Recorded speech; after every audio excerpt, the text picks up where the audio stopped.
নমস্কার ছোট্ট বন্ধুরা, আজ আমি তোমাদের একটা সহজে নৌকা এঁকে দেখানোর চেষ্টা করছি। আশা করব ভিডিওটা তোমাদের ভালো লাগবে। এই ভিডিওটা দেখার পরে তোমাদের নৌকা আঁকতে আর কখনো অসুবিধা হবে না। তো চলো সহজভাবে নৌকা আঁকতে গেলে কিভাবে তোমরা আঁকবে। তো সর্বপ্রথম তোমরা এরকমভাবে একটা লাইন টানবে। সবসময় বলেছি তোমরা হালকা করে ড্রয়িং করার চেষ্টা করবে। ঠিক এইভাবে একটা হালকা করে ড্রয়িং লাইন টেনে নেবে। তো ছবি বেশি বড় করবে না, সবসময় ছোট, আমি প্রত্যেকটা ভিডিওতে তোমাদেরকে বলেছি। এবার দেখো নিচের দিকে হালকা করে এরকম একটা শেপ দিয়ে জাস্ট একটা ডি এরকমভাবে বানিয়ে নেবে। ঠিক এরকম হয়ে গেল। এবার তোমরা কি করবে, এই যে এখান থেকে একটু ছেড়ে দিয়ে একটা পয়েন্ট করে নাও একটু দূরে এরকম জায়গায়। এপার থেকেও ঠিক একইভাবে দূরত্ব রেখে পয়েন্ট করো। এটাকে তোমরা সহজভাবে এরকমভাবে রাউন্ড শেপ দিয়ে দিতে পারো। এরকম এখানে একটা বাঁকা মতো এরকম রাউন্ড শেপ দিয়ে দাও, মাঝখানে দুটো লাইন এইভাবে টেনে দাও, দিলে এবারে হয়ে যাবে। এবারে আমি তোমাদেরকে একটু মার্কিং দিয়ে ভালো করে করে দেখাই, তাহলে বুঝতেও তোমাদের আরও সুবিধা হবে। তো দেখো সর্বপ্রথম আমরা কি করব, লাইন টানবো। লাইন কিন্তু সবসময় বাম দিক থেকে ডান দিকে অর্থাৎ লেফট থেকে রাইটে যেতে হবে। এবার আমরা এখানে এই ডিটাকে সুন্দর করে করে নেব। তো আমি এখানে মার্কিং দিয়ে করছি, মানে তোমাদের মার্কিং দিয়ে করতে হবে এরকম ব্যাপার নয়। আমি যেহেতু তোমাদের বোঝানোর জন্য যাতে পরিষ্কার দেখতে পাও বুঝতে পারো সেই জন্য আমি মার্কিং ব্যবহার করছি। এই ডিটা করে নেওয়ার পরে তোমরা এখানে আরেকটা ডবল লাইন ব্যবহার করবে যাতে কালারফুল করলে দেখতে বেশি ভালো লাগে। এবার দেখো এটা আমরা যেমন এঁকে নিয়েছিলাম হালকা করে, এটাকে সুন্দর করে তোমরা এইভাবে জুড়ে দাও।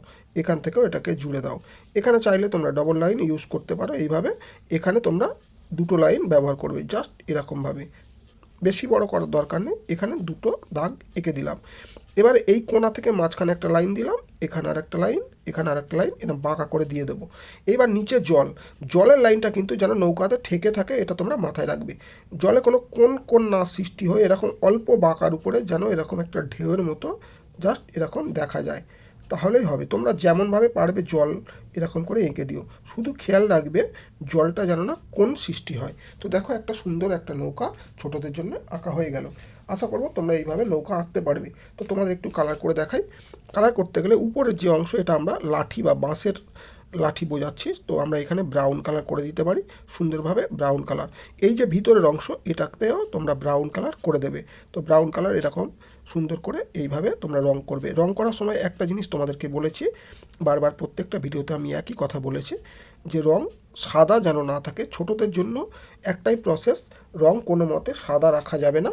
যত বড় হতে থাকবে তত তোমাদের রং আস্তে আস্তে হালকা করা অভ্যাস করতে হবে।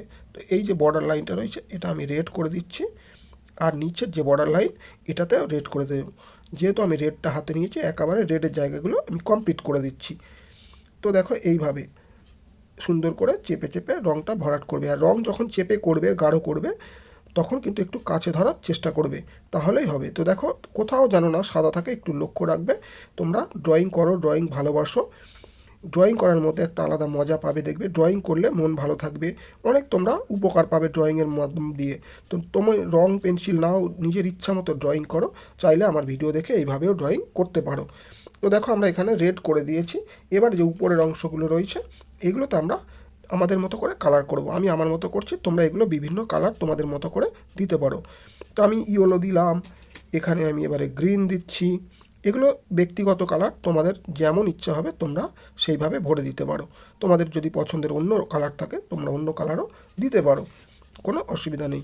তো আমি এখানে দেখো এইভাবে কালারগুলো দিচ্ছি, তোমরা তোমাদের মতো করে কালার দিয়ে দেবে। তো আরেকটা, তোমরা কিন্তু কমেন্টে আমাকে অবশ্যই জানিও, তোমাদের যদি আমার ভিডিও আঁকা ভালো লাগে, তোমরা যদি কিছু শিখতে পারো তাহলে অবশ্যই কমেন্টে জানাবে। তাহলে আমি তোমাদের জন্য আরও সুন্দর সুন্দর ছোটদের উপর এরকম ড্রয়িং নিয়ে দেখানোর চেষ্টা করব। তো আরও তোমরা যদি কোনো রকমের ড্রয়িং দেখতে চাও, কোনো রকম ড্রয়িং করতে অসুবিধা হয় তোমাদেরকে, আমার সঙ্গে শেয়ার করো, কমেন্টে জানাও, তাহলে আমি তোমাদেরকে সেই ধরনের ড্রয়িং করে দেখাবো। তো এবার নিচের অংশ আমরা কালো বা ব্ল্যাক দেবো। তো এই আগে আমরা এই লম্বা এই যে লাইনটা রয়েছে ঠিক এইভাবে এটাকে আমরা সুন্দর করে কমপ্লিট করে নেব। তো দেখো আমি যেমনভাবে রং টানছি খেয়াল রাখবে, একদম কোনো হিজিবিজি করে রং করবে না, অর্থাৎ এ পারে টানবো ও পারে টানবো নয়। এবারে আমরা এই যে রাউন্ড শেপ রয়েছে নিচের দিকে, এই নিচের রাউন্ড শেপটাকে আমরা সুন্দর করে এইভাবে রাউন্ডটা করে নেব।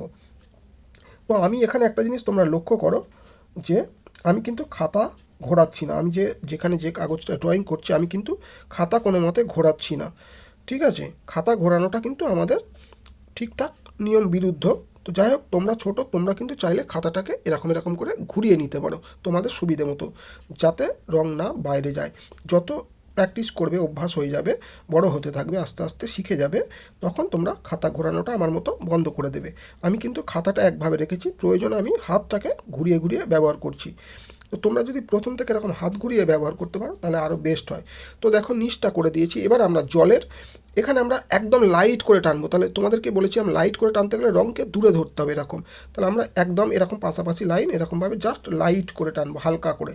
তো ভালো করে লক্ষ্য করো, এইভাবে জাস্ট জলটাকে হালকা করে টেনে দেবো। একদম গাঢ় করার কোনো প্রয়োজন নেই, অর্থাৎ ডিপ কোনো মতে করবে না, জাস্ট একটু এরকম হালকা করে, একই হালকা মানে এই নয় যে রঙ কোথাও ফাঁকা থাকবে। এবার আমরা পুশিয়ান ব্লু বা গাঢ় নীল দিয়ে যে দাগটা বানিয়েছিলাম, এটা যেহেতু আমি মার্কারে করেছি সেই জন্য দাগটা মার্কারের দাগে পরিষ্কার রয়েছে, কিন্তু তোমরা পেন্সিলে আঁকবে সেই জন্য তোমরা এই দাগটাতে যে লাইনগুলো জলের ঢেউয়ের লাইন করেছো, এটাতে তোমরা এই গাঢ় নীল দিয়ে অর্থাৎ পুশিয়ান ব্লু দিয়ে তোমরা এইভাবে জলের ঢেউটাকে বুঝিয়ে দেবে। তাহলে সুন্দর একটা নৌকার ড্রয়িং তোমরা আজকের এই ভিডিওতে শিখতে পারলে। তো ভিডিওটা যদি ভালো লাগে তাহলে একটা লাইক দিও, আর শেষে শেয়ার করে সকলকে দেখার সুযোগ করে দিও, যাতে তোমাদের মতো বাচ্চারা আরও এইভাবে ড্রয়িং করে এগিয়ে যেতে পারে। তাহলে সবাই ভালো থেকো।